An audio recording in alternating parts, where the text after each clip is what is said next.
దేవునికి మహిమ కలుగునుగాక. ఈ దినం దేవుని వాక్యం, ఎల్లప్పుడూ సంతోషముగా ఉండుడి. గమనించినట్లయితే గనక దేవుడు ఎల్లప్పుడూ కూడా సంతోషంగా ఉండండి అనేసి ఆయన సెలవిస్తున్నాడు. అంటే కష్టమైన, దుఃఖమైన, ఆనందమైన ఏదైనా సరే నీవు సంతోషంగా ఉండాలి అనేసి దేవుడు కోరుకుంటున్నాడు. ఎవరిలో సంతోషంగా ఉండాలంటే దేవుని యందు, దేవుని యొక్క కార్యాలను బట్టి, దేవుడు చేయబోయేటటువంటి అద్భుతాలను బట్టి, దేవుడు చెప్పినటువంటి మాటలను బట్టి, దేవుడు చెప్పినటువంటి వాగ్దానాలన్నిటిని బట్టి కూడా నువ్వు సంతోషంగా ఉండాలి అనేసి దేవుడు కోరుకుంటున్నాడు.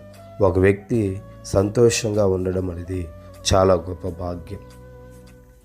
అంటే కష్టమైన, బాధ అయినా, శ్రమ అయినా అన్ని విషయాలలో కూడా దేవుడు నాకున్నాడు, దేవుడు నాకు సహాయం చేస్తాడు, దేవుడు నన్ను ఆదుకుంటాడు, దేవుడు నన్ను ఎప్పటికీ కూడా చేయి వదిలిపెట్టడు, నాతో వాక్కును చెప్పినటువంటి దేవుడు, ఆయన మారని దేవుడు, మార్పు చెందనటువంటి దేవుడు అనే ఎవరైతే అటువంటి మనస్సు కలిగి ఉండి దేవునిలో సంతోషిస్తారో అటువంటి వారు నిజముగా ధన్యులు.